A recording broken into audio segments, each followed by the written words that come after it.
Bonjour à tous, aujourd'hui j'ai le plaisir de vous proposer cette 62e clé qui s'intitule « Un livre, des livres ». Alors, de quoi il s'agit concrètement? C'est assez simple, je vais tenter de partager avec vous le fruit de ma passion, à savoir l'écriture. Alors, je vais vous présenter les 16 ouvrages rendus publics qui sont disponibles gratuitement, j'insiste, donc ce n'est pas une promotion, j'ai rien à gagner derrière.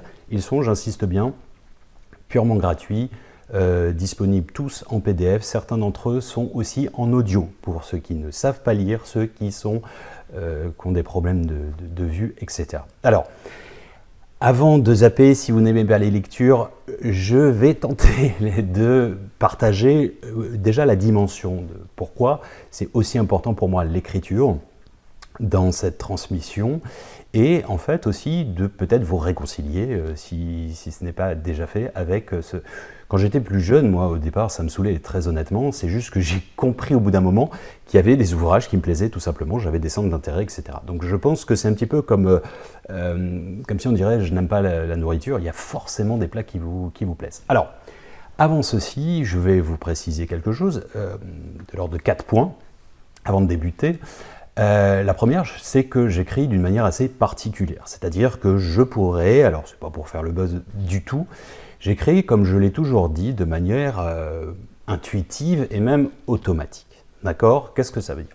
Ça veut dire que c'est difficile à expliquer, mais je suis en général, quand j'écris, limite sous transe, avec des degrés différents, et véritablement c'est comme si, alors c'est pas la main qui s'agite comme en Alan Kardec nécessairement, comme certains channeling, etc. Non, mais c'est plus subtil peut-être, mais c'est vrai que bien souvent, j'ai une forme de transe où je disparais en tant qu'ego et je restitue, c'est comme si je téléchargeais littéralement des idées, si bien que parfois, et ne vous méprenez pas, c'est pas du tout de la mégalomanie, c'est pas du tout narcissique, c'est que je relis les passages, je les découvre en me disant « Ah bon, j'ai écrit ça, moi ?» entre guillemets, sous-entendu, c'est comme si j'étais juste le scribe qui restituait ce qui venait à lui. Et de deux, oui, parfois je me dis « Waouh, c'est quand même sacrément bien », et le terme est volontairement choisi, sacrément bien écrit. Alors que, je vais vous dire, je ne pense pas avoir de prétention, encore une fois, ça invite beaucoup de choses dans ce principe. À la base, je suis dyslexique, d'accord, donc des difficultés pour écrire, bien entendu. J'ai su véritablement lire à l'âge de 15-16 ans, d'accord. C'était une catastrophe pour moi de lire en public. Je rougissais d'avance, c'était vraiment quelque chose qui a été très très très compliqué pour moi. Donc aujourd'hui, c'est aussi par ce moyen, c'est de montrer que l'on peut aussi lutter entre guillemets contre ces démons et outrepasser les difficultés de la vie naturelle qui sont les nôtres. Alors, ça ne veut pas dire que ma passion doit être la vôtre, etc. Ça n'a rien à voir. C'est juste que par ce moyen, comme j'ai essayé de le faire dans les différentes clés, vous montrer que rien n'est jamais absolu, d'accord? Il y a des gens qui sont amoindris, qui sont, de par la vie, de par un handicap, etc., ils arrivent à faire des choses grandioses, et c'est ça la transcendance, en quelque sorte, du fait d'accoucher de quelque chose de supérieur. Alors, ça c'était la première chose que je voulais partager avec vous. Deuxième point, c'est que pourquoi la littérature pour moi est magique, c'est que en quelque sorte, c'est comme si, j'aime cette philosophie du Tao Te Ching, du taoïsme, qui dit on ne se baigne jamais deux fois dans le même fleuve parce que l'eau change et l'individu change. Donc, il m'est arrivé, comme je vous dis, de relire des choses que j'avais pu écrire, mais au-delà de ça, quand je lis un ouvrage, j'en ai eu encore un en date, je vous ferai part dans la prochaine, à savoir les 100 livres que je recommande vivement. En l'occurrence, que j'ai lu la première fois en 2001, donc il y a plus de 20 ans, qui s'appelle « Conversation avec Dieu », que j'ai repris en 2019 et que j'ai relu là, que je suis en train de relire, je suis dans la fin du 3e tome. Et j'ai découvert qu'il y en avait un 4e pour le coup. Eh bien, je ne perçois pas du tout, parce que j'ai changé entre-temps, parce qu'on évolue entre-temps. Et c'est ça qui est intéressant. Quand j'étais plus jeune, pourquoi je trouve un côté magique à la littérature, et notamment parce qu'à la base, vous voyez, bon, j'ai pris des notes, je vais lire un passage ça, ce sera le seul moment où je lirai. Après, je vais expliquer un petit peu. Je ne vais pas lire les synopsis, on s'en fout. On a envie que j'essaie de transmettre, entre guillemets, ce que j'ai voulu incarner à travers ces ouvrages. Mais c'est juste des lettres à poser qui forment des mots. Vous allez me dire, ah oui, il découvre la vie. Oui. Mais il y a un côté, voilà, l'enfant intérieur qui s'émerveille. C'est-à-dire qu'un bouquin, oui, quand vous le prenez, c'est bidon, c'est machin, oui, c'est juste un enchevêtrement de mots, etc. Sauf qu'il y a du sens. Au-delà, il y a une magie qui s'opère, c'est-à-dire que quand vous lisez, vous ne voyez pas des lettres. En fait, il y a un moment, pouf, l'imagination vient, des images viennent, l'imagination vient, et là, on est projeté dans un autre monde. Et c'est ça qui est féerique, en quelque sorte. Moi, je me souviens m'être emmerdé royalement sur les bancs de l'école. En revanche, quand on me parlait d'histoire, et bien là, ça me parlait. D'histoire, j'entends avec un grand H, et même des histoires, etc., etc. De même pour la catéchèse et autres, ça me saoulait la plupart du temps, quand j'allais à la messe, mais en revanche, quand on parlait des évangiles, en fait, je me voyais, j'étais là-bas, quoi. J'étais vraiment dans le royaume de Juda, dans la Samarie, etc. Tous ces noms me faisaient fantasmer, rêver, etc., comme les Mille et une nuits, etc., etc. Il y a souvent, à travers la lecture, des remembrances, des résurgences du passé, des vies antérieures si on y croit. Mais voilà, il y a un côté véritablement magique, et au-delà, en fait, aussi solennel et important, parce que une société décadente, entre guillemets, dictatoriale, qui se veut d'une pensée unique, etc., systématiquement a procédé à ce qu'on appelle les autodafés, que ce soit les nazis, que ce soit d'autres dictateurs dans le monde, etc. Et aujourd'hui, on ressent un petit peu ça. Alors, une perte de vitesse de l'intérêt pour la lecture, c'est pas que ça, c'est plutôt, c'est lourd, c'est relou, c'est machin, et on n'a pas envie de faire d'efforts. Donc, c'est pour ça que je propose, et je m'attelle à ça, le propose sous différents, vous allez voir différents niveaux, entre guillemets, c'est-à-dire très approfondis, sous forme de romans, avec des personnages, etc. Mais en fait, ce sont beaucoup de messages que je traduis à travers les clés, mais de dire sous forme, entre guillemets, de conférence, etc., là, c'est pas une conférence, mais c'est pas la même chose à travers un personnage. C'est comme quand vous regardez un film, c'est un autre véhicule, etc., etc.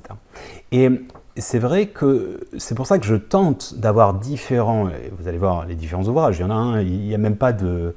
Il n'y a pas de mots, d'accord? Donc pour ceux qui n'aiment pas lire, vous ne prenez pas la tête, c'est juste, voilà, c'est assez simple. C'est juste des images. En fait, au-delà, c'est cette notion aussi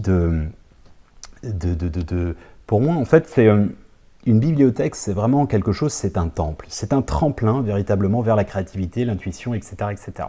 Bon, je pense que vous avez compris ce côté qui me fascine, qui me passionne, etc. Et, encore une fois, si d'aventure vous n'aimez pas lire, ce que je peux comprendre, ou vous avez eu des mauvais... En fait, je propose aussi les audiolivres. Alors, ça demande une technique au départ, il faut se concentrer, etc., etc. Mais personnellement, à titre aujourd'hui, quasiment 95%, c'est de l'audiolivre que j'écoute tout le temps, et j'adore ça. Alors, ça rappelle l'enfant intérieur, ça rappelle quand peut-être maman ou papa vous ont, ou je sais pas, une nourrice ou pas, que vous avez manqué justement qu'on vous raconte des histoires. Alors moi je compte dans le sens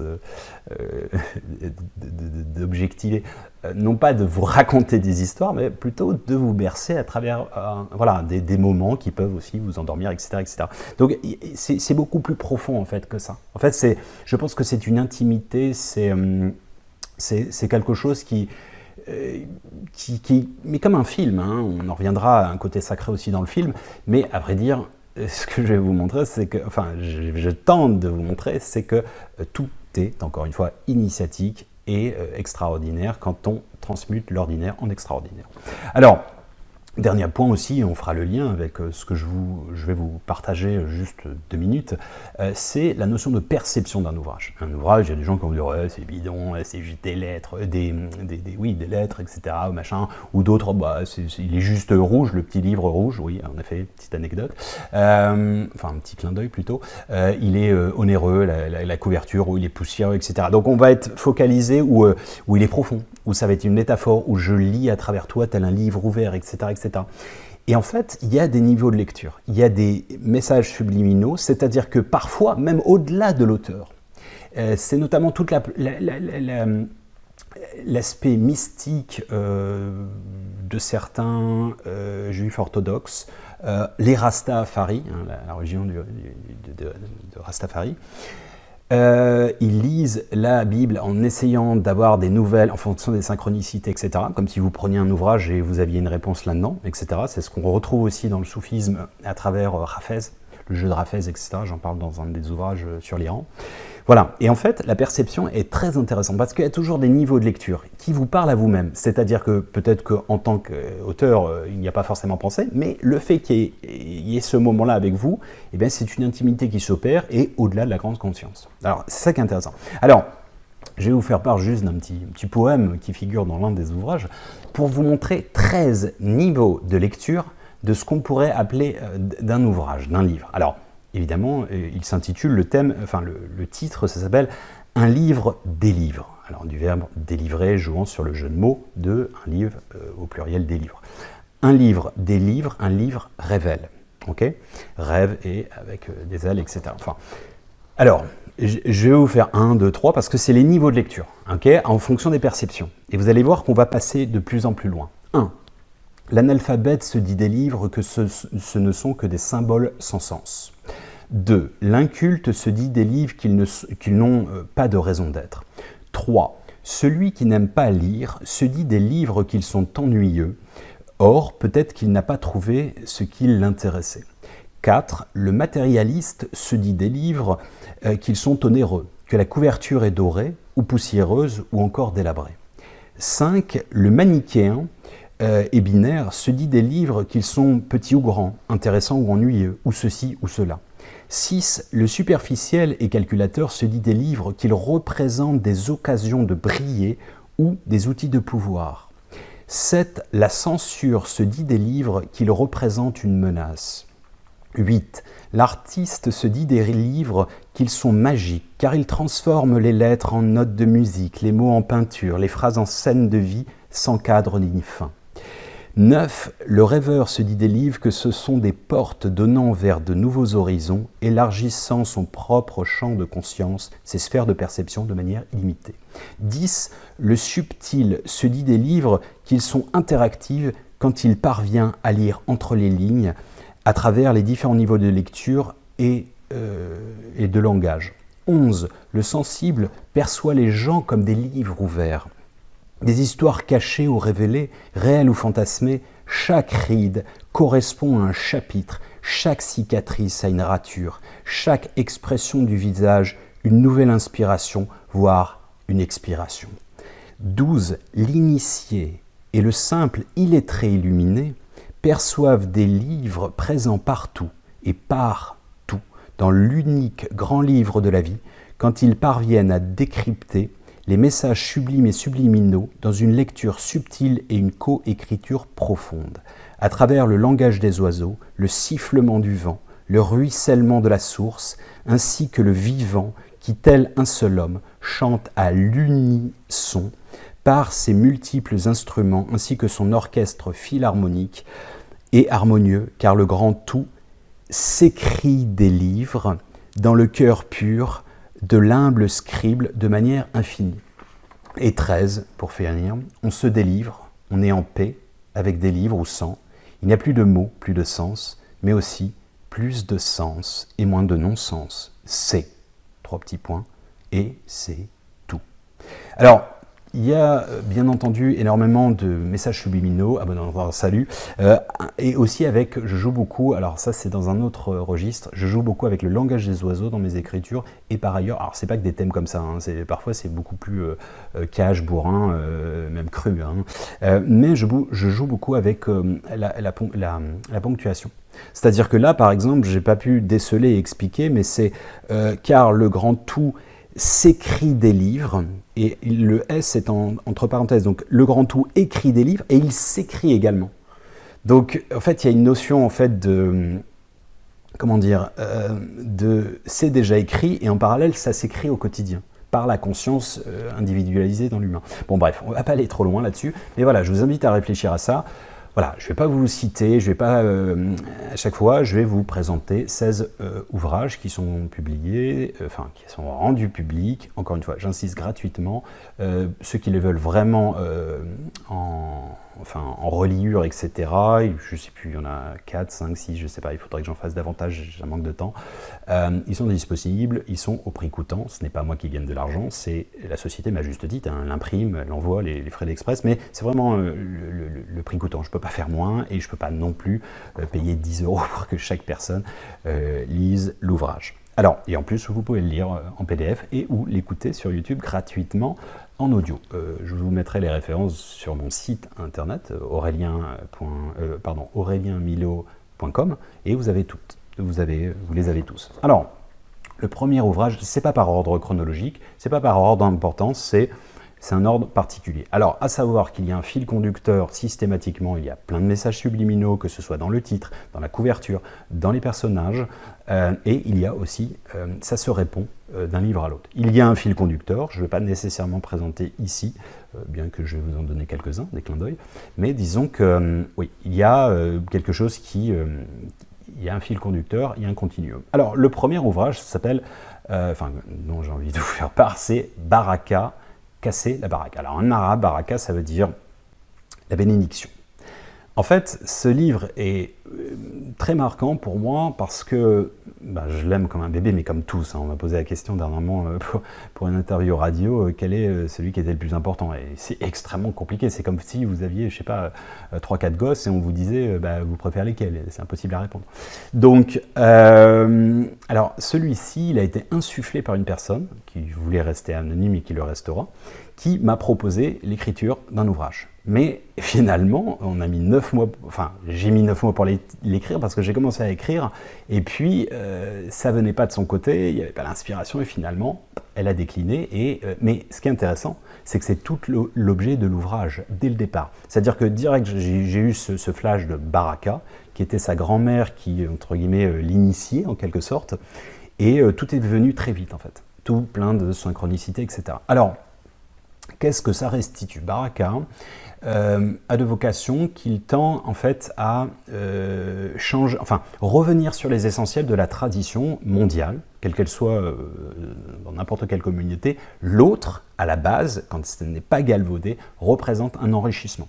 Les chrétiens, quand il y a le couvert, c'est le Christ qui vient en forme de jardinier. Les arabes, les musulmans, pardon, excusez-moi, seuls 20% des musulmans sont arabes, donc c'est une minorité. Mais bon, c'est dans la tradition aussi, que ce soit n'importe quelle confession ou pas de confession, c'est aussi dans la culture arabe et moyen-orientale, etc. L'autre représente des nouvelles, etc. Il apporte, voilà. Alors, évidemment, dans une société matérialiste ou divisée pour mieux régner, on a présenté l'autre comme une menace, etc., comme le barbare, comme une peur, etc. Alors, je ne suis pas en train de vous faire le coup de l'uniformisation du monde, loin de là, et encore moins du mondialisme à outrance, etc. C'est pas ça l'idée. C'est juste, en fait, on a peur des autres parce qu'on les connaît pas. Donc, cet ouvrage, en fait, montre la beauté, en fait. Bon, alors, pour vous faire le pitch, alors, deux choses. En fait, c'est l'histoire de deux personnages centraux. À la base, c'est une dualité, et après, il y a 12 personnages. Et je vous expliquerai pourquoi. En fait, c'est Myriam, une jeune marocaine à la base, qui a eu un gros problème avec l'islam, de par les interprétations humaines, et elle en fait un rejet, et elle épouse le christianisme. Et à contrario, on a Issa qui lui est franchouillard de souche, et lui a fait exactement la même chose avec le christianisme. Il l'a entre guillemets dégagé, ça lui parlait pas, il était en colère contre les institutions et certaines personnes, certaines interprétations, et il a épousé le soufisme. Donc, elle a épousé le christianisme par le prisme de la gnose, donc l'ésotérisme chrétien, et lui en a fait de même avec l'islam sous le soufisme. Et en fait, il se retrouve dans un camp de réfugiés, non sans symbolise, en Syrie, Sirius, etc. Enfin, il y a plein de lectures. Et en fait, dans une mission humanitaire pendant 3 ans, non sans symbolise parce que c'est en référence au Christ, le ministère de Jésus, et on verra pourquoi après,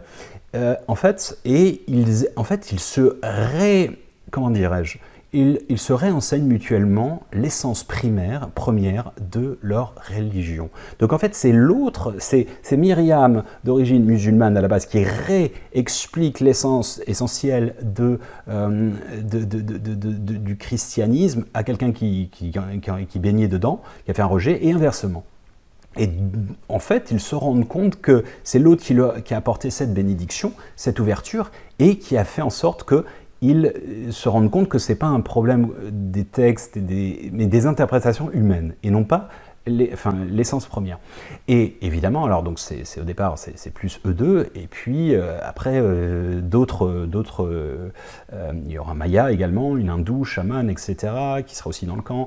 Tous c'est des humanitaires avec des différentes factions, et pendant 3 ans, tous les soirs, ils vont se retrouver. Donc il y a des athées, un Syrien médecin, un réfugié qui est convié aussi, et tous les soirs, ils font un feu et ils refont le monde. Donc il y a 33 chapitres. Il est assez long, il fait 27 heures en audio, il faut s'accrocher, mais encore une fois, on peut le mettre en rapide, etc. J'ai une voix très posée, donc forcément, je l'ai fait en studio. Hein, donc en fait, mais au-delà de ça, c'est plus profond que ça, parce qu'en fait, je débute chaque 33, comme les 33, l'âge du Christ, a priori. En fait, je débute systématiquement avec un passage de la Bible écrit en rouge, sans, et également parce que c'est une interprétation volontaire. On sait que quand on connaît un petit peu les Écritures, les évangiles sont écrits plus tardivement, même pas de manière contemporaine du Christ. Au-delà, il y a à peu près 10 à 15% de ce qui aurait été dit. Donc je me fais ce loisir d'interpréter comme si c'était une partie de la Bible et remis dans un contexte. Sauf que je vais au-delà. C'est qu'à l'intérieur, en fait, sont repris, en fait, le scénario, l'archétype, l'égrégore, l'archétype, peu importe, se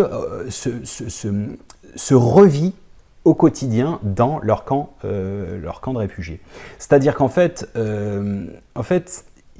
ils expliquent que tant que les choses ne sont pas dénervées, affectivement, émotionnellement, etc., c'est basé sur la phrase de « si vous ne connaissez pas votre passé, l'humanité est confrontée à la revivre inlassablement ». C'est vrai pour tous les camps, etc. etc. Donc, ils refont le monde sur des thèmes, donc il y a différents thèmes, hein, l'espace-temps, la conscience, la religion, etc. Et en fait, tous amènent leur pierre à l'édifice. C'est-à-dire qu'en fait, ils vont être tous composés, ça va constituer une forme d'apôtre, et l'idée, c'est vraiment de l'empathie. En fait, il y a vraiment des profils différents, c'est-à-dire des athées. Il y en a une, c'est une 68ard, plutôt gaucho, même communiste à la base, lesbienne, etc. Nathalie, et en fait, chacun va s'ouvrir un enrichissement collectif. Il y a un chinois, il va plus être bouddhisme, taoïsme, etc. Et en fait, tous ramènent leurs pièces à l'édifice pour constituer quelque chose. Et à la fin, évidemment, va se produire quelque chose. Voilà un petit peu,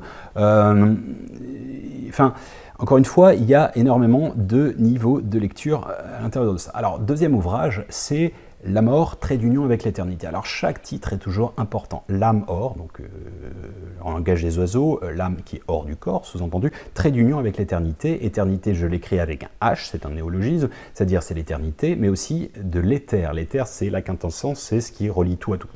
D'accord ? Sans espace-temps. Le trait d'union, c'est à l'intérieur du bouquin où il parcourt la Toussaint avec son grand-père, l'histoire des familles et sur les tombes. Et à un moment, il dit c'est quoi le sens de la vie, quoi. Et justement, le grand-père dit c'est bien au-delà d'un simple trait d'union entre deux dates. Et il explique justement ce trait d'union, c'est ce qui est l'essence. C'est-à-dire que tu peux avoir une vie de 40 ans et remplie d'amour et tu as partagé des choses, etc. Et puis il y en a d'autres qui ont 80 balais, qui n'ont rien vécu de leur vie, ils n'ont pas donné, ils ont haï toute leur vie, etc., etc. Pour plein de raisons. Voilà, un petit peu pour le titre. Alors là, c'est évidemment sur le thème de la mort, du trépas, mais véritablement c'est une sublimation, c'est de la vie, du vivant. C'est-à-dire qu'en fait, c'est une mise en lumière de la vie. A vocation de rassurer par rapport à la mort, parce que c'est quand même le plus grand tabou sur Terre, hein, qu'on soit croyant ou pas, mais encore plus quand on n'est pas croyant. Donc rassurer, donc pour vivre plus en paix dans cette vie. C'est également pour accompagner le deuil, parce qu'on peut être croyant quand même quand on perd quelqu'un, même si on n'a pas tout de suite les connexions. Physiquement, encore une fois, même si vous avez la connexion, vous êtes chaman ou j'en sais rien, vous êtes médium, je sais pas, vous perdez votre conjoint, vous avez envie de l'embrasser, de lui faire l'amour, etc. Ça c'est parti, quoi. Donc c'est une réalité, faut pas le nier. 3, en fait, c'est se rassurer en fait au quotidien pour être plus épanoui entre guillemets dans sa vie et se préparer à la mort en quelque sorte, mais pas dans le sens d'être négatif, mais plutôt de rassurer en fait, véritablement. Alors, c'est une comédie dramatique essentiellement parce que bon, c'est d'aventure au départ, c'est un jeune qui vient de finir ses études de médecine, Adam qui croit en que dalle, c'est l'archétype de l'homme originel. Et son grand-père, lui, il a 99 ans et en fait, il va l'enseigner. C'est un agriculteur qui n'a absolument pas, et pas du tout érudit, et en fait, il a un mysticisme naturel. Il a reçu intuitivement une connaissance qu'il va transmettre, donc l'espace-temps, le pouvoir de l'instant présent, enfin, tous ces basiques de la nature, etc., où il raconte des histoires au niveau des arbres, il dit que c'est une métaphore, il y a des connexions, etc. Enfin, en fait, ce premier volet, parce qu'on ne fait pas que ça, c'est volontairement plat pour certains et extrêmement profond pour d'autres. C'est-à-dire que c'est à la portée de la perception de la vie, en fait. Mais après, ça va pas se cantonner à ça. C'est-à-dire que un grand-père à 99 ans, je vous spoil pas le truc quand je vous dis qu'il va mourir, c'est un peu partie du truc. Et il va, en fait, expliquer comment ça se passe, le passage, déjà, les coulisses. Et après, s'établit une relation où le grand-père est continuellement dans la tête du petit-fils et en fait il s'ouvre à un truc. Alors au début il a l'impression d'être complètement malade et il va être emmené justement par la beauté de la vie dans une retraite chamanique avec un de ses copains qui l'invite à la dernière minute, enfin les trucs hasardeux et en fait il est enseigné au chamanisme. Au-delà, il se rend compte que son grand-père lui parle véritablement. Il y a plein de synchronicités qui s'opèrent. Il lit son journal intime, il se rend compte à quel point son grand-père était initié, etc., grâce à la lecture de son pote, Idriss. Idriss, c'est Enoch, c'est justement, c'est Thoth dans l'archétype. Hein. Donc tous les personnages, les noms que j'emploie, sont jamais anodins. D'accord, je fais des fiches, je les vis, je les machins, je les pleure, je suis dedans, quoi, je le vis, je le retranscris. Ça, je l'ai écrit en 16 jours, hein, pour vous dire, mais ça m'a puisé une énergie, ça revenait la nuit, tout le temps, enfin, c'était vraiment très, très puissant. Et alors, évidemment, donc, Mongolie, ensuite, il va aller en Inde, voyage initiatique en Inde, ayurvédique, pendant 9 mois pour accoucher de lui-même. De là, il va partir en Chine, médecine traditionnelle. Et en fait, un mec qui était à la base super cartésien dans la médecine, etc., va s'ouvrir à un champ complètement radicalement différent, à savoir les médecines alternatives, et il créera justement une école. C'est évidemment, il y a un lien avec Sage Passage, je vais vous le présenter là. Il y en a plein en fait. C'est-à-dire que systématiquement, les personnages, à l'intérieur de ce bouquin, j'ai fait beaucoup de redites, enfin pas de redites, c'est-à-dire qu'il y a un personnage, Nathalie, qui était dans Baraka par exemple. Elle revient. Donc elle met en pratique ce qu'elle a été enseignée de Issa, Myriam, etc. En fait, comme s'il y avait plein de synchronicités, mais en fait c'est l'histoire de la vie. Quand on est un peu réceptif et un peu ouvert, c'est ce qui se passe en fait. C'est l'histoire de la vie, de ma vie, de votre vie probablement, à différentes échelles. Et donc forcément, et puis il est drôle cet ouvrage, il a vocation à l'être. Et bon, voilà. Et puis il y a une bande originale aussi, ça a été fait grâce à 7 de mes amis. Et des compositions particulières, je chante, oui, à 2 reprises. Et tout le monde, enfin, des gens de cœur à distance, on a fait quelque chose qui est touchant. Je pense qu'il est touchant, c'est beau, c'est pas beau. Moi, je trouve que c'est beau parce que ça vient du cœur. Et c'est ça que j'essaie de transmettre. Alors, 3e ouvrage, Sage Passage. Alors, c'est une description, c'est une discussion, un peu un dialogue, comme, sans prétention, mais comme une conversation avec Dieu de Niels Walsh, Daniel Niels Walsh, c'est en fait, c'est Alter Walter. Walter, c'est le personnage principal. Il est visité un soir bien précis de solstice. Il est visité par une personne angélique, lumineuse, et en fait, c'est une personne qui s'avérera, qui s'appelle Alter et qui vient d'un autre monde, de la 5e dimension. Et il va l'enseigner sur sa civilisation. C'est un Atlantide revu et corrigé, hein, mais précisément, c'est-à-dire qu'en fait, il explique sa société, sa civilisation, sa mentalité. Tout est basé sur le cœur, par exemple. Tout est basé sur le cœur, le sens commun et l'intérêt collectif. Toujours. La nature, toujours au centre de tout. En fait, ils sont respectueux et en fait, il dépeint par exemple une journée. Il explique comment ils sont harmonieux et comment ils vivent au quotidien et que la vie, il la chante, il la vivent profondément, profond respect, etc. Et aussi, il décrit les institutions, c'est-à-dire il reprend justement dans un schéma des 25 ministères français ou des 24, je ne sais plus, et il dit, nous, l'armée, on l'a plus, hein, parce qu'il n'y a plus besoin, etc., etc. Et en fait, il explique profondément, c'est-à-dire qu'en fait, quelque part, je me suis amusé, si je puis dire, mais c'est plus profond que ça, à restituer, parce que bon, c'est bien beau, oui, la Maya, on voit le monde pourri, machin, ouais, pas content, ok, j'en étais le premier, j'en ai souffert toute mon enfance, mon adolescence, ok, de manière pragmatique, qu'est-ce qu'on veut? Qu'est-ce qu'on veut concrètement? Alors, c'est quoi dessine-moi un dessin, dessine-moi un monde idyllique, et ça a été un investissement extrêmement passionnant justement, il est extrêmement positif, hein, il est évidemment très éthéré. Je vous invite vraiment à le lire parce que c'est vraiment quelque chose, si vous êtes en bad, etc., que vous vous doutez de plein de choses, c'est un élan d'espoir et de pragmatisme, parce qu'à l'intérieur, vous avez quand même 65 clés pour être heureux. Il explique à l'intérieur que il va écrire un bouquin, c'est la restitution, etc., etc. Et en fait, il dépeint aussi, par exemple, donc il dépeint ce qu'il appelle les cités d'or. Donc ça, c'est la civilisation, enfin c'est les communautés, ce qu'on est en train de mettre en place en parallèle à Bali. Et en fait, la membrane entre la réalité, enfin l'ouvrage fiction et la réalité, elle est très mince et elle dépend de nous. Si d'aventure, ça résonne en vous, bien entendu. Les universités d'or unies vers la cité d'or. Les universités d'or, c'est quoi? C'est ce qu'on est en train de mettre en place, c'est-à-dire une version révolutionnaire de l'école. D'accord? Donc c'est des enseignements d'empathie, j'en ai parlé, référence de la clé 45 de mémoire. Voilà, et je suis en train de justement, sur un ouvrage, je suis sur 5 écritures actuellement, l'un s'appelle Mon école buissonnière. Voilà, donc je vous invite vraiment, c'est un ouvrage très optimiste, censé être lucide et apportant plus de sérénité. 4. Coronapocalypse, la levée des voiles quand les basques tombent. Alors, lui, il s'est imposé, j'avais rien demandé, et bam, le 20-20.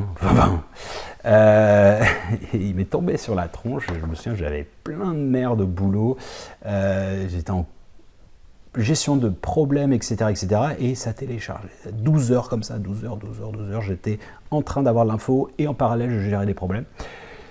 Un peu compliqué l'histoire, et un ouvrage tombe. Voilà, comme ça, je note style télégraphique et tout est clair. Et pendant 3 jours, 20 heures par jour, 21 heures parfois, je suis en transe et j'écris. J'ai rien relu, lisez-le, vous allez voir à quel point il est censé être, puissant. Alors, il y a toute une... C'est évidemment sur la situation de l'époque, mais pas que. C'est-à-dire qu'en fait, il y a 2 métaphores. Un, sur la santé de notre système malade. Ce n'est pas un gage de bonne santé que de se sentir profondément intégré dans une société profondément malade, comme l'a dit Krishnamurti. Ce parallèle de notre société, mais qui est le fruit, c'est pas 2020, on se réveille et puis tiens, coronapocalypse, il est méchant, etc., et que c'est focalisé là-dessus. Non, c'est le mal de la mondialisation, mais qui ne s'est pas opéré d'un coup d'un seul, c'est le fruit de 50 ans quasiment, et en fait de recomprendre la genèse de tout, Seconde Guerre mondiale, le consumérisme à outrance, etc., et en fait, le Frankenstein en roue libre. Donc, en fait, au départ, ça dépeint, donc c'est la santé, et la deuxième métaphore, c'est l'alchimie, donc la destruction, le nettoyage et la transmutation. Donc, il s'est avéré visionnaire parce qu'en fait, je l'ai téléchargé entre guillemets le 20 mars 2020, donc il y a 2 ans, et il y a une douzaine d'éléments qui se sont avérés réels. D'ailleurs, la focalisation sur la levée des voiles quand les masques tombent, je l'écris d'ailleurs, que je sais que ça va foutre le bordel, cette notion de masque. les pour, les contre, les machins, enfin, mais en accouchant toujours de gens qui se posent des questions et qui remettent en question leur vie individuelle, collective, etc., etc. La Maya est de là proposer des solutions, etc. Parce que c'est pas qu'une anathème, hein, c'est pas genre on focalise et on est en gros bad à la fin. Non, non, au contraire, c'est au début, ouais, c'est un peu... c'est un peu lourd, peut-être, mais après, c'est nécessaire pour savoir ce qu'on veut. Et il y a des propositions pragmatiques à l'intérieur de ça, bien entendu. Alors, ensuite, le passe-partout de la clé des champs, bah, c'est quoi? Ce qui est rigolo, en fait, c'est que j'ai fait le personnage, donc, je vous ai expliqué, c'est pour ça qu'il y a des liens, c'est que Nathalie, enseignée par Issa, Maya et Myriam dans Baraka, elle revient dans l'amour trait d'union avec l'éternité, l'amour trait d'union avec l'éternité, lapsus, et elle enseigne sa compagne. Et de là, elle a pour mission de faire des conférences et de propager ce truc. Et elle dit, tu vas faire des conférences, tu vas écrire un bouquin, etc. etc. Et enfin, le personnage se dit qu'il va écrire un bouquin et qui elle a écrit, bah, c'est moi, c'est Bibi. Mais j'avais pas du tout prévu de le faire. C'est-à-dire, je me suis dit, bah, en fait, ouais, pourquoi plutôt que le personnage? Alors vous allez dire, ouh, gros problème psychologique, le monsieur, il s'identifie à ses personnages. Ouais. Oui, oui, oui, je plaide coupable. Ouais, ça s'appelle de l'imagination. Alors, ouais, ça a créé, en fait, bah, c'est simple, hein, Passe-Partout de la création, ça a créé la chaîne, et notamment les 20 premiers piliers, qui sont résumés sur 20 piliers, comme j'ai expliqué, comme les 10 commandements, 20 mots, donc c'est un mot par thème, au départ, développé sous forme d'une phrase, développé sous forme d'un petit paragraphe, comme un syllabus, un teaser, etc., etc., et de là, une page. Et la page, c'est quoi? C'est la restitution de ce que vous avez dans les 20 premières clés. D'accord? Donc, bon. Et à la fin, je fais une synthèse, justement, de 500 mots en prenant uniquement bah, les 20 thèmes, en fait, pour essayer de résumer au mieux, et comme je pense être judicieux, va-t-on dire. Et j'invite les gens à définir la vie sous forme d'un seul mot, par exemple. Alors, 6e ouvrage, mais en fait, les dates aussi sont très importantes. À chaque fois, elles correspondent à des choses particulières, qui sont un peu personnelles, bien souvent. Bon, en l'occurrence, je ne suis pas trop, parce que c'est mon anniversaire, c'est-à-dire c'est Récréation et La mort trait d'union à l'éternité, je les ai écrits en même temps. Donc, je les ai rendu public au même moment, le 25 janvier 2021, pour mon anniversaire. Normalement, on reçoit des cadeaux, et bien là, j'avais envie d'en offrir. Alors, Récréation, c'est quoi? C'est un gros délire.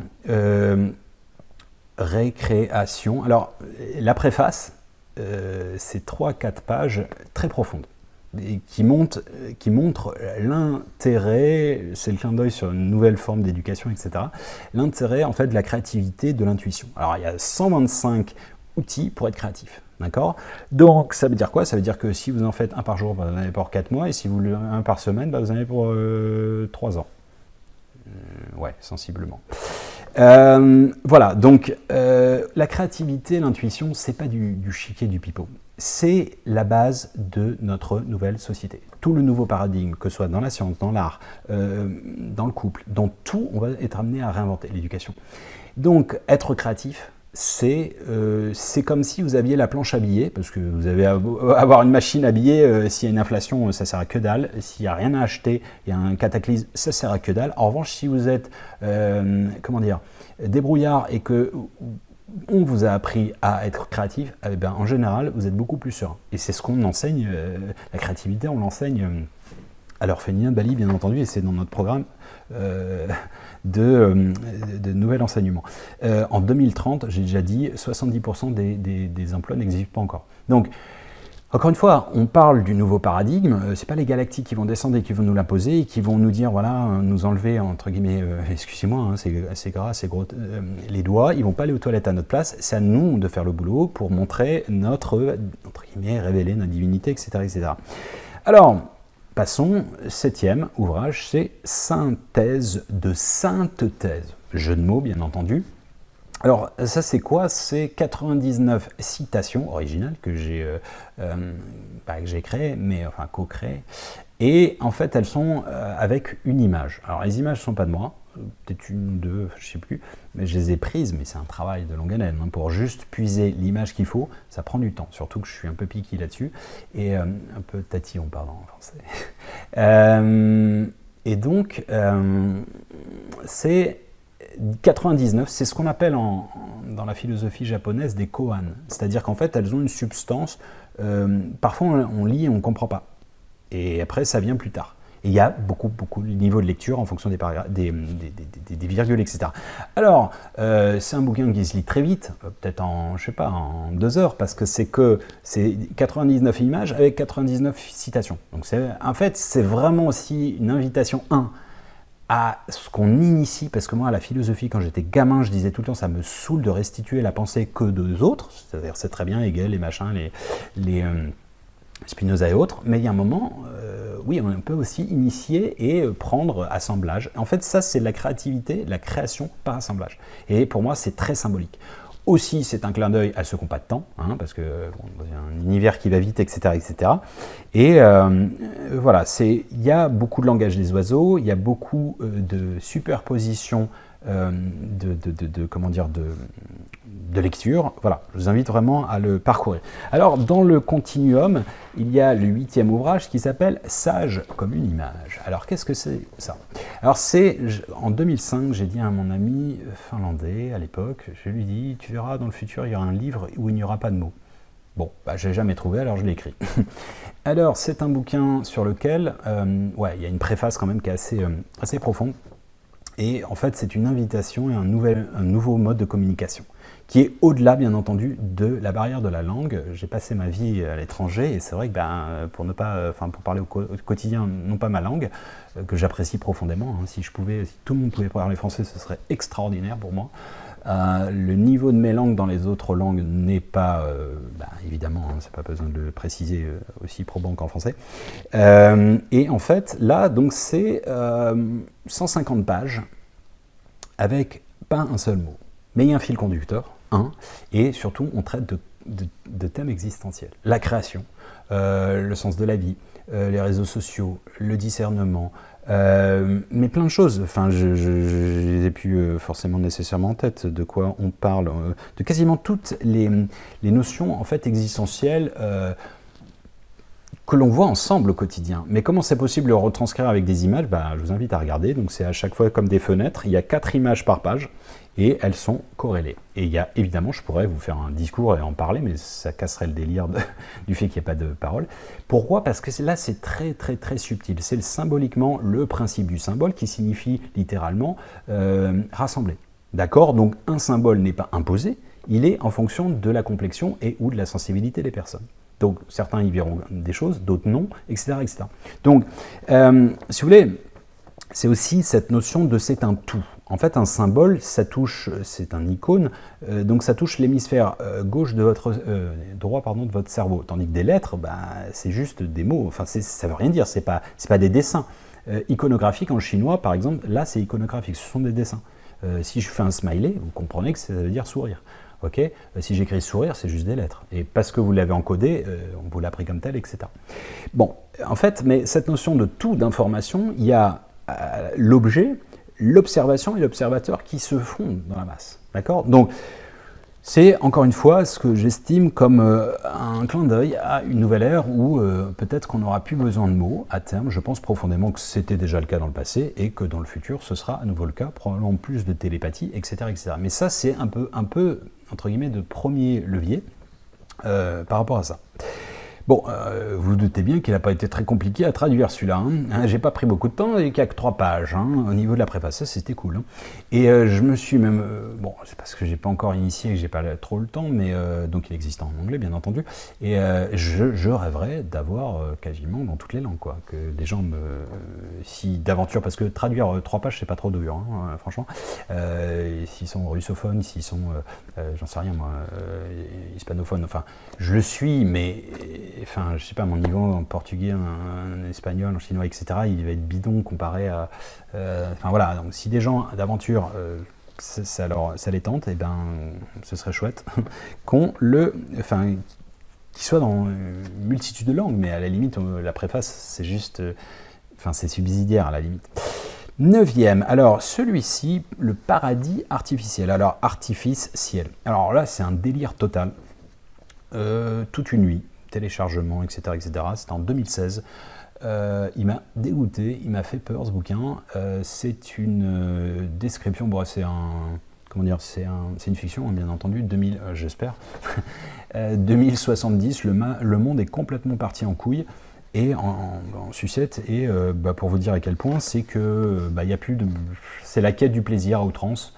Ça ne fait que se défoncer dans tous les sens, c'est-à-dire d'être dans des états de paradis artificiel. Donc ils pensent avoir le... En fait, ils ont enfermé dans le ciel, en quelque sorte, les esprits, les religions, la spiritualité. Et en fait, on est dans la matérialité, on se défonce la gueule tout le temps. Et on fornique à tout va. Et voilà, c'est le plaisir absolu. On est dans le transhumanisme, donc on s'éclate un foie parce qu'on picole trop. Eh ben c'est pas grave, vous en aurez un de rechange, etc. etc. Et donc c'est le nihilisme, c'est l'idiocratie en gros. Hein. Donc pour vous dire là à quel point, mais c'est une provoque, hein. Évidemment c'est une extrapolation de choses, d'ailleurs il y a plus d'une dizaine aussi qui s'est avéré réelle après coup. C'est une extrapolation de certaines déviances qui, voilà. Alors, c'est une narration qui explique, etc. Et ouais, je vous dis par exemple, c'est un nouvel ordre mondial et le président, en gros, c'est Miss Univers, c'est la nana la plus belle. Très logique. Voilà, beau dit compétent. Vous voyez, il y a eu avant des présidents qui étaient populaires, donc forcément des gens qui n'ont c'est le populisme,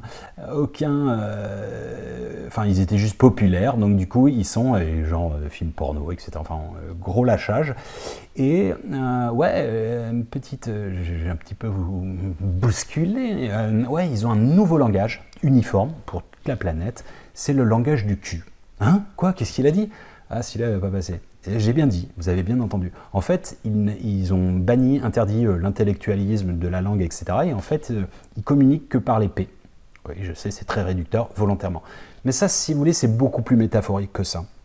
Quand dans une langue que j'ai apprise, je ne dirai pas laquelle, philosophie, des choses comme anticiper, etc., démocratie, etc., les gens ne la connaissent pas. C'est une novlangue de 1984, sauf que c'est opérationnel, ça existe dans certains pays. Et si vous avez 400 mots, c'est sûr que si vous bannissez tous ceux qui sont interdits, en fait, vous n'avez plus la liberté de penser. Donc, d'où l'intérêt aussi d'avoir... je pense que vous aurez compris l'histoire. Donc, oui, évidemment, c'est provocateur, mais c'est beaucoup plus profond que ça, bien entendu. En fait, les esprits puisent leurs énergies en quelque sorte. Donc intervient bien entendu une intrigue avec tout un parcours initiatique, avec la notion de robots. Les robots, à chaque fois c'est polarité positive, négative, donc les robots et les robades par exemple, c'est bon, les mauvais, c'est intelligence artificielle, les extraterrestres pareil, les simulations. D'accord, donc ils créent des simulations, les démons, les anges, etc., etc. Et en fait, il y a un parcours initiatique avec c'est un peu comme, si vous voulez, la notion de 12 travaux d'Hercule, c'est un peu mythologique, mais voilà, c'est une invitation aussi, c'est bien plus subtil que ce que ça peut présager au départ quand je le présente comme ça. Je suis sûr que c'est pas forcément très séduisant quand je dis qu'on parle la langue du cul. Je ne vais pas trop m'attarder là-dessus. Ce ne serait pas très dur à traduire ça. Alors, continuons. Les contes d'apothicaire. Alors, 10e ouvrage, les contes d'apothicaire. Alors, celui-ci, c'est, je pense, le livre le plus magique de ma vie. Les contes d'apothicaire, ce ne sont pas des contes. En fait, c'est toute la dissociation entre les adultes contes, trop, le monde marchand, etc., marchant sur la tête, marchant, en bref, à l'envers, et l'enfant intérieur qui compte, les contes, qui narre, etc., la vie. Alors, il y a 7 contes, c'est profondément, alors c'est pas la prétention du Petit Prince, mais c'est un petit peu sur ce schéma, ce sont des contes initiatiques pour l'enfant intérieur. Donc ça s'adresse aux gamins, enfin c'était mes petits-neveux, c'était pour Noël 2015. D'accord. Bon. Alors évidemment, ils vont pas lire les niveaux de lecture, mais l'adulte peut. C'est-à-dire que, je les ai plus tous, mais il y a 7 contes indépendants. Donc le premier, c'est dépeint Dieu. hein, quand même, il faut y aller pour les gamins. 2, voir les signes dans la vie, voir au-delà avec le langage du cœur et au-delà des yeux, l'espace-temps, la conscience, enfin plein de thèmes comme ça. Ok, bon, jusque-là ça va. Mais c'est adapté pour les gamins. Bon, il faut quand même pas qu'ils aient 4 ans et demi. Et puis, évidemment, ça a vocation à l'adulte aussi. Donc, alors, en fait, si vous voulez, le 7e tome, enfin le 7e opus, pardon, le 7e conte, ils sont courts, hein, je crois que oui, ça fait 88, évidemment, l'infini. Donc ça se lit vite. Oui, c'est un peu comme un oui-oui. Hein. Et sauf que, alors, le dernier, ça s'appelle l'écrivain. L'écrivain. De manière vaine, et c'est un écrivain raté qui accouche, enfin qui n'a plus d'inspiration. Il écrit un ouvrage, il a écrit dans le passé, futur, antérieur. En l'occurrence, c'est un ouvrage que j'ai écrit et qui n'arrive pas à aboutir et qui n'aboutira pas, c'est sa destinée. Et en fait, la page blanche a fait que son personnage a continué à écrire. Sauf qu'il est devenu le co-scénariste de la vie du personnage. Ouh là là, qu'est-ce que tu prends? Rien. Donc, il y a une espèce de poupée gigogne, et en fait, ce personnage, donc dans l'écrivain, en fait, il y a tous les personnages qui reviennent, alors qu'ils sont indépendants, pour lui renseigner ce qu'il a lui-même écrit. Bon, vous avez bien compris qu'il y a un petit peu de part de autobiographie là-dedans. Et en fait, non, là où, quand je dis il a été magique, je vais vous la faire assez simple. Donc j'ai écrit cet ouvrage, et en parallèle, un autre, pas pour mes petits-neveux, mais évidemment pour leur futur, et surtout dans le but de divulguer. Et ça s'appelle en fait les contes d'apothicaire, Rêve et les. D'accord? En fait, révéler. C'est la révélation. En fait, j'explique, pas tous, certains messages subliminaux. Et vous allez voir, on s'amuse. Hein. Il y a une dimension ésotérique là-dedans, et en fait, c'est une invitation à voir la même chose dans la vie.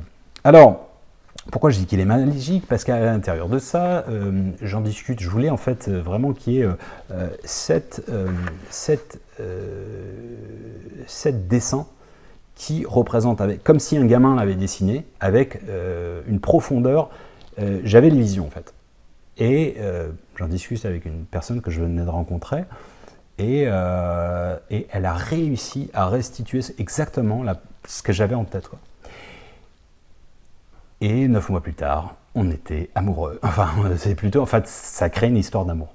Sachant qu'en fait, dans le bouquin, l'écrivain, tout ce qu'il écrivait devenait réel. Sauf que je m'aventure quand même dans ce truc-là. À la fin, je lui fais une grosse déclaration, genre gros lourd. Alors, je suis pas du tout dragueur à la base.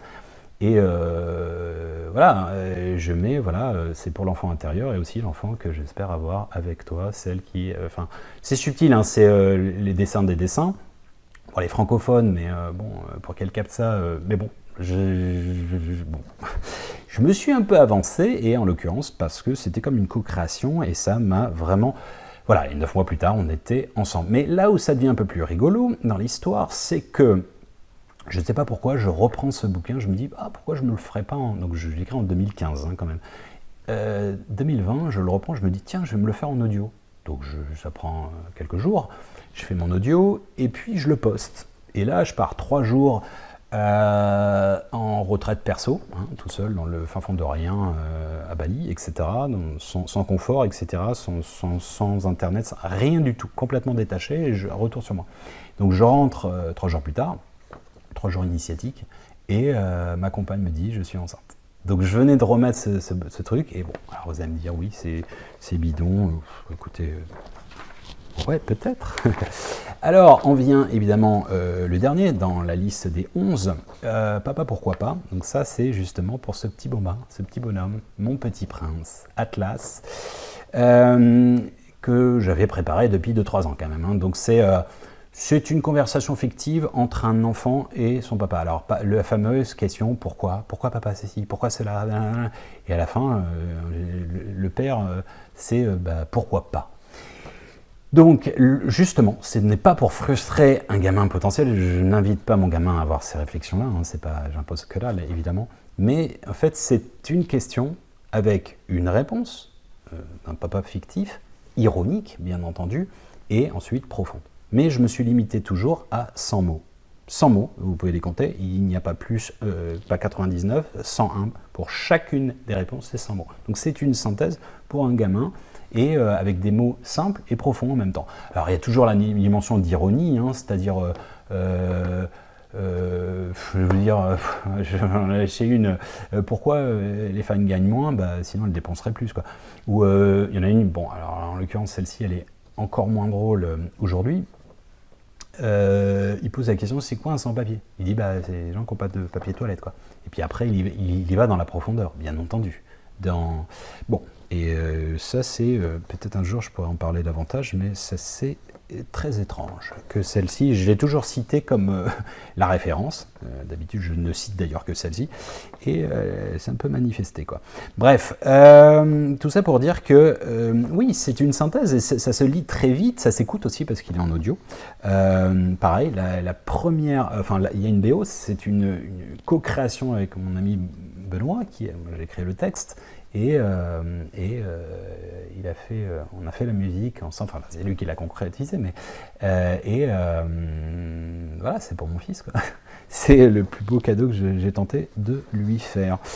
Voilà, ensuite, pour finir, et puis ça va être rapide, parce qu'en fait, il y a 5 autres ouvrages qui sont des récits de voyage. Alors, ce sont des carnets de notes, entre guillemets, plus que dans des voyages intérieurs, donc physiques, pour lequel j'insère des photos. Donc c'est une invitation à venir avec moi dans certains de mes voyages, il y en a 5.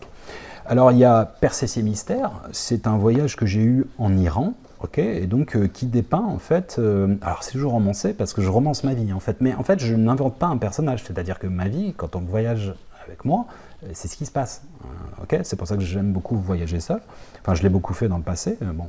Je fais aussi actuellement avec des amis ou ma compagne, mais percer ces mystères, en fait, c'est percer les mystères des synchronicités, de la reconnexion du vivant, etc. Alors, c'est sur les traces du soufisme, une quête intérieure, le soufisme, l'Iran, les mille et une nuits, etc., etc.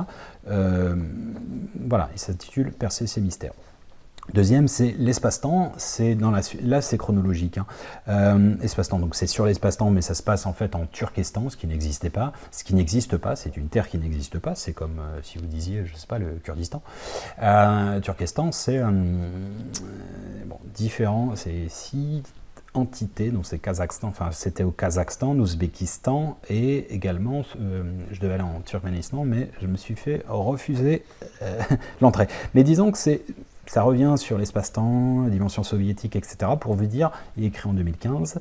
Je dépeins la situation géopolitique, notamment sur l'échiquier mondial, de ce qui se passe actuellement en Ukraine. D'accord, l'invasion, etc., etc., l'annexion, l'invasion, etc., etc. Donc, on peut considérer qu'il était quelque peu visionnaire, malheureusement. 3.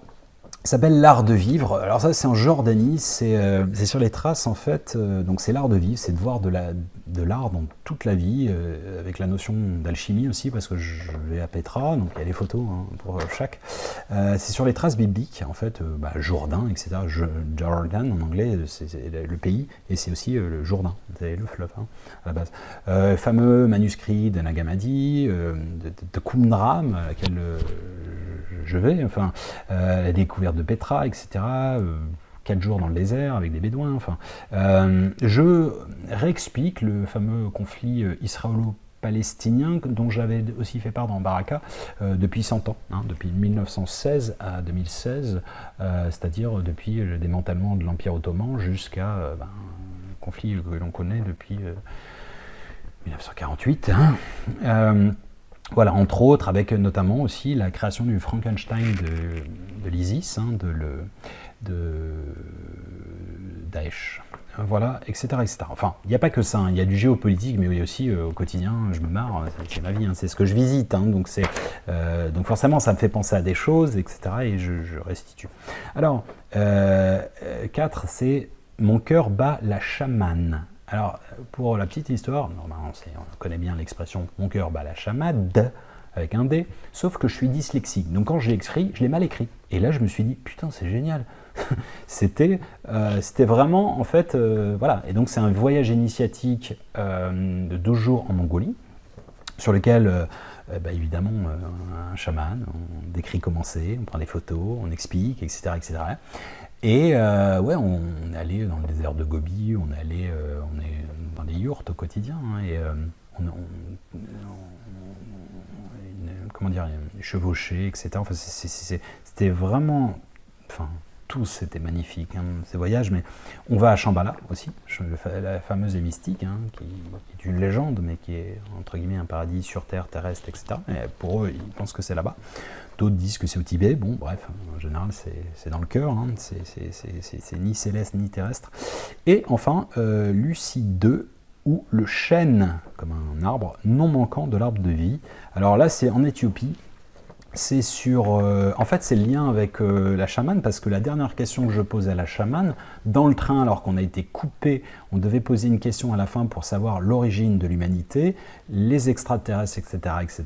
Et bien, j'ai ma réponse. Et je ne vais pas vous dévoiler ici, petit teasing, et forcément j'en reviens en Éthiopie, qui est, l'Éthiopie, quand on connaît l'histoire, ce serait justement les origines des premiers hominidés, hein, les premiers singes qui, selon le darwinisme, etc. Mais c'est plus que ça, parce qu'en fait, c'est les origines de l'humanité, le fameux chaînon manquant, les traces du christianisme primitif, originel, non spolié, j'entends l'église d'Éthiopie, les Rastas, la rencontre des traces de la reine de Saba, des Falachas, c'est-à-dire la faction juive noire, le livre d'Enoch, le fameux mystique, etc., l'arc d'alliance, etc., etc. Enfin, ce sont toutes des choses qui ont été véritablement passionnantes. Voilà, il s'agit de 16 ouvrages gratuits, j'insiste. Je suis dans l'écriture de 5 autres, avec des thèmes complètement différents. Je ne sais pas quand est-ce qu'ils sortiront. D'habitude, je commence un ouvrage en mettant une date. Là, je n'en ai pas mis, et je vous en parlerai quand ce sera le bon moment. Voilà, il s'agit juste d'une clé pour vous d'ouvrir les portes de la conscience et du cœur, et de ce que vous voulez aussi. Comme vous le savez, tous les chemins mènent à Rome et au Dôme. À bon entendeur, salut!